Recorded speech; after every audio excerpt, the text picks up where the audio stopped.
All right, hey guys, what is up? It is Bibzuda back here once again on the Outlast Trials. And in this video, I'm going to be going over everything that is coming in the huge mid-season patch for Outlast Trials, being Invasion, the new game mode that is going to be PvP based, and also a bunch of other things that's going to be coming in this update. Some stuff that people have been wanting for a very long time, especially those of you who are maybe newer to the game or haven't at least been playing since its release. Some of you are going to be quite happy with the additional changes that are coming outside of just the new game mode. But yeah, we're going to jump into it here. First of all, I do want to give a big shout out to Red Barrels. I was lucky enough to get invited to play test the new mode early, so I have played the PvP mode, and it is absolutely crazy. I had quite a lot of fun doing that, so big thanks to Red Barrels for allowing me to test that out.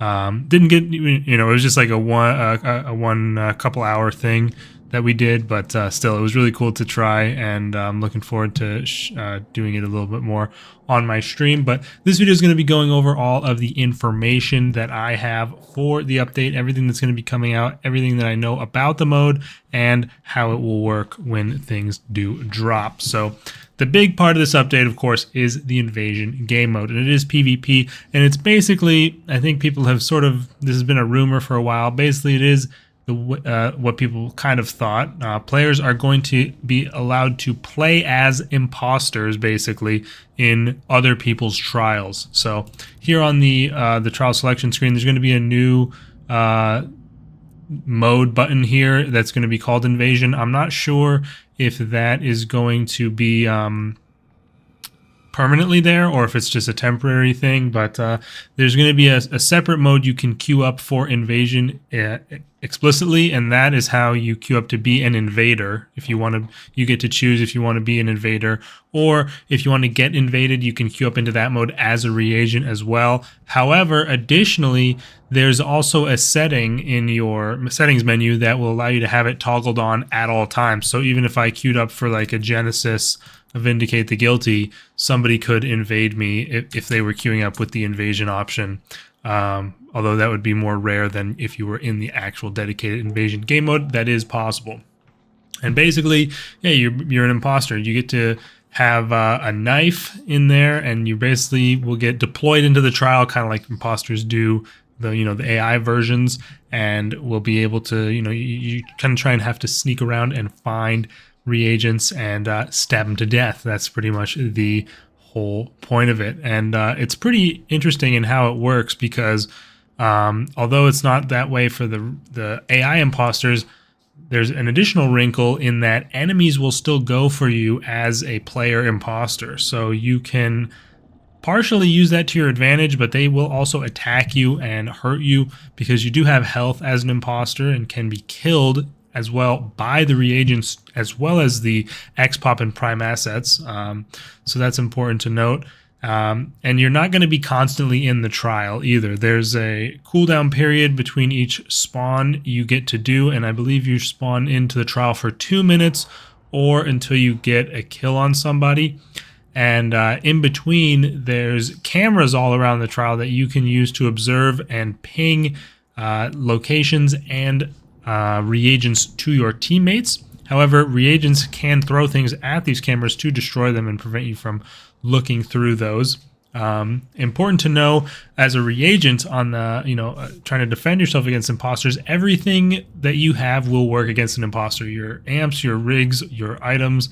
Amps, I think, even have specific information on if they do or don't have specific impacts on the imposters in Invasion, but you are able to use your stun rig on them, and you use bricks and bottles on them, and this will do health damage to those imposters. So you are able to pelt an imposter with bricks, and they will die, and then that also incurs an additional time penalty before they can come back into the trial.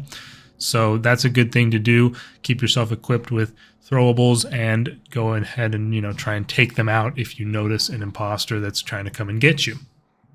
And yeah, so basically you can queue up for Invasion as imposters with a group of 4 people as well. However, you're not all going to be sent into the trial at the same time. I think there's a max of 2 at a time during the the actual course of the trial. But at the end, when the final objective starts, when the reagents have to go hit the button, all imposters are released at once and allowed to join into the trial. So that can get pretty hectic there at the end. But it is cool that you can invade as a group of 4.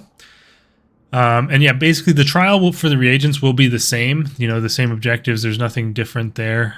So you just have to get it done as you always do. One thing that's kind of crazy is imposters can actually use hiding spots. So imposter could jump in a hiding spot and wait for you to come by and then jump out and stab you, which is definitely spooky, especially like if you are getting invaded on a trial with something like Cold Snap or something, and you need to have a hiding spot. That could be interesting. But currently, though, it will not be enabled in customs or escalation. That's important to note. Even if you have the global setting on, that will only allow imposters to invade in something like, the routine therapy or in Genesis outside of the main mode. But escalation customs currently will not be allowed to be invaded. When imposters' time is up in the trial, when they need to leave because either they got it down and killed somebody or they ran out of time, there will be they'll have to go back to an insertion gate to leave, and if they'll get a countdown before this happens. But if they don't start to leave before this countdown ends, they'll start getting shocked, kind of like at the end of the trial. If you don't leave through the shuttle in time, or you have like exit rush counts down to 0, you start taking that damage over time. Imposters will start getting that, and obviously if you stay there for too long, you will die and then get that respawn penalty I mentioned earlier. And now also important, there's tons of different details here, but I'm trying to make sure I go over everything. Let me see. There's 2 different attacks that imposters can do. One is a quick slash with their knife, which does a little bit of damage to the reagents. I'm not 100% sure on all the damage numbers of how much like a slash does versus like how much a brick or a bottle will do to the imposters. I don't fully know all those numbers. We'll have to test that. But there's a slash that does some damage, and then there's a stab which you have to charge up, and it makes you walk pretty slow when you're charging this up. So if someone sees you, they will easily be able to run away before you can get this stab attack off. But if you do get the stab attack off, it is a guaranteed 1-hit kill on that reagent. However, during the stab animation, if the reagent has that prescription, lets you, whack a pouncer with a bottle to free yourself, they can use that to stop the attack, or they can get saved by a teammate with a kick or an item throw as well. But if you do get that stab attack and then nobody interrupts it, that's going to instantly down the reagent from full health and is pretty brutal. And that's also what you will do if you attack from a hiding spot. So it can be pretty beneficial to hide in a hiding spot since you get that 1-hit kill attack. And then once a reagent is downed on the ground, an imposter can execute them just like any other X-Pop or Primasa has done to you in the past. So that's pretty brutal. And another cool thing about the invasion mode specifically, the one that you select straight up from the terminal here, is that it will be like a constant match between 2 teams. As long as nobody leaves, you will just keep playing and swapping sides on different maps. So it's kind of cool in that way. You can get in the lobby with specific people and then continue playing against them and switching sides each time. So that's pretty cool. I think that's a nice thing. It's not always switching every time, and then you get to take turns on each side of the gameplay. You can also, which I thought was a very cool idea, you can also invade through your friends list here. So like say any of these people, like Reach QC here is open to invasion in their settings. I could invade into his trial right now from my friends list here. So that is a pretty devious thing they added as well. And yeah, that's pretty much the main details of how most of the stuff works. It's pretty cool. It makes a lot of sense once you get in there and play it. But it definitely gets extremely hectic, especially at the end when you're trying to get to the shuttle and all the imposters get released at once. You can think you're all set, making it out of the trial perfectly fine, and then end up with 1 or 2 people dead on the floor in an instant because of that. Obviously, things like stun are extremely powerful for stopping imposters from getting you, and it's going to be interesting to see how strategies develop. A lot of during the thing that we did, a lot of the time the imposters were kind of running around and being a bit more reckless and attacking pretty directly. I think it's going to be very beneficial to be more stealthy and more calculated as an imposter, mainly like looking for different spots or choke points in the level where you know reagents have to be. Like, as an imposter, your knowledge of the reagent's goals in each trial is going to be very valuable, because you'll be able to plan ahead and, you know, decide where you want to go and maybe hide in a hiding spot in like a hallway that they have to go through to do an objective or things like that. So I think that's cool how it sort of applies on both sides, knowing the objectives, because obviously knowing the objectives as a reagent lets you get them done more quickly. Also, as a reagent, staying in a group of at least 2 is very beneficial, since if you get snuck up on by an imposter and someone starts getting stabbed, you are able to potentially save them, although the kill animation is pretty fast, and you definitely got to be careful when when you make sure you're paying attention, don't get too far from each other.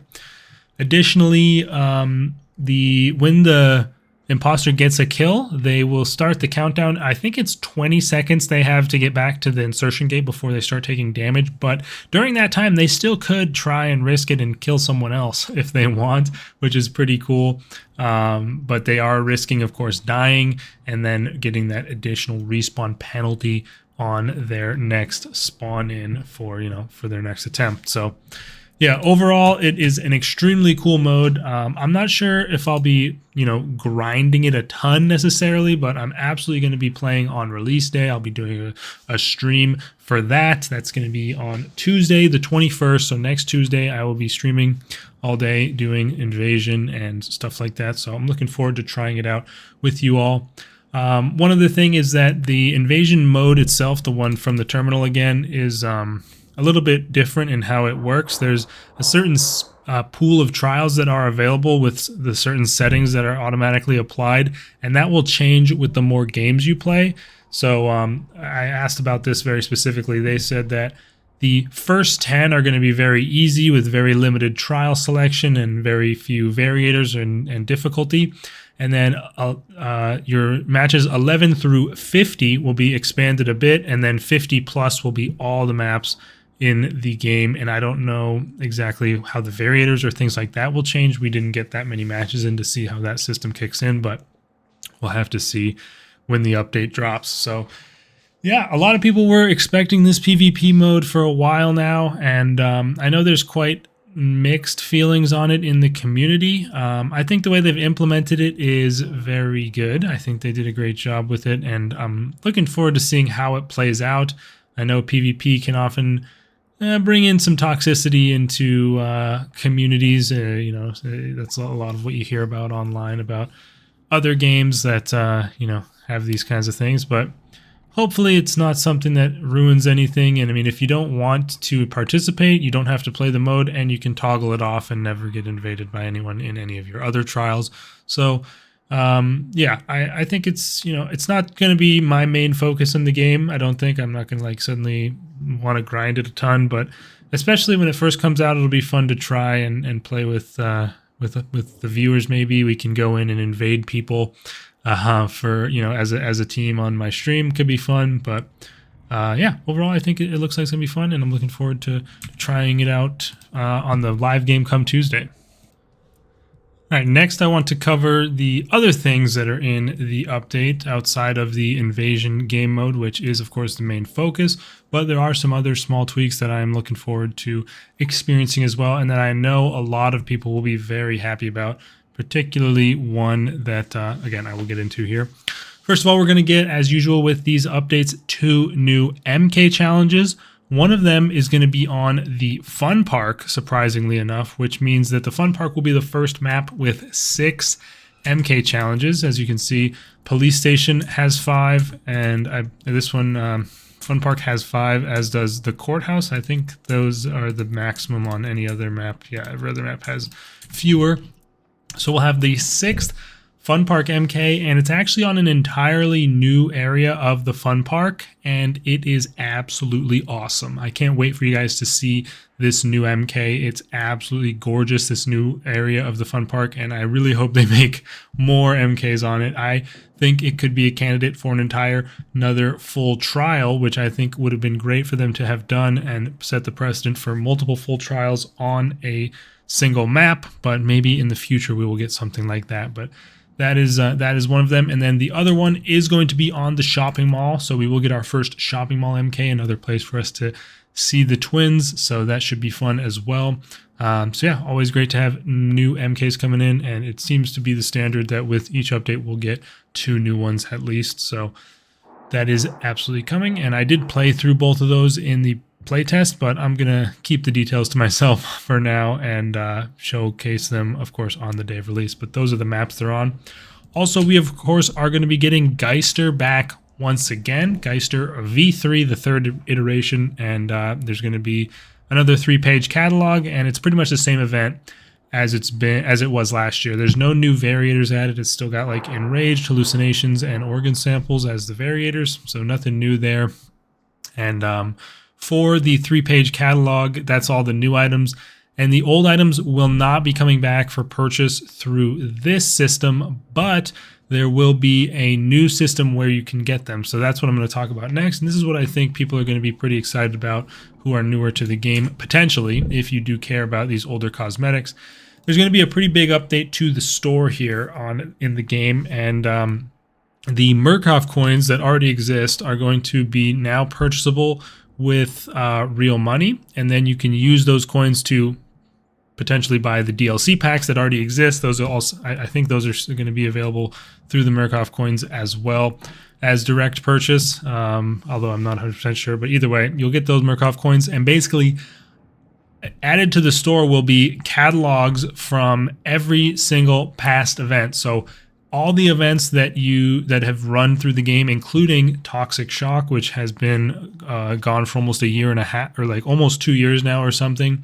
That catalog will be available. Every single catalog will be available to purchase for Murkoff coins. You can purchase the catalog and unlock it for Murkoff coins, and then anything in there will be purchasable with stamps, just like all the normal catalogs we have right now.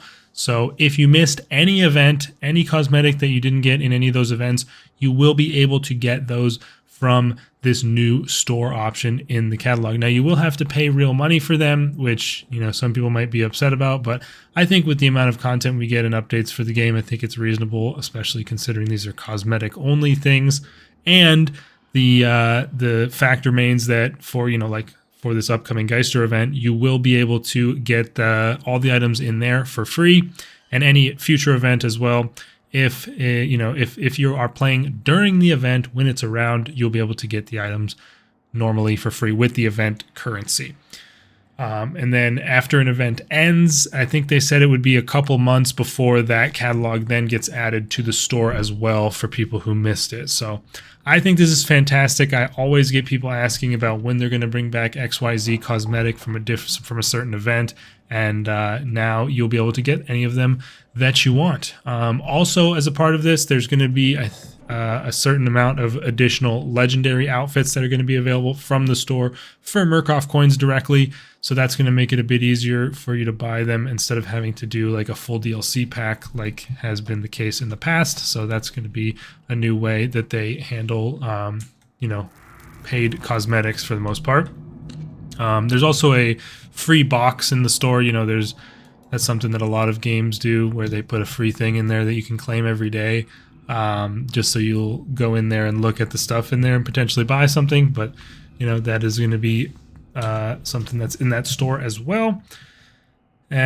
Important to note, of course, that as we can see with this Geister rerun, as a result of this, old items will not be coming back with the reruns of the events. Last year when we had Geister, there was the original Geister items available in the catalog.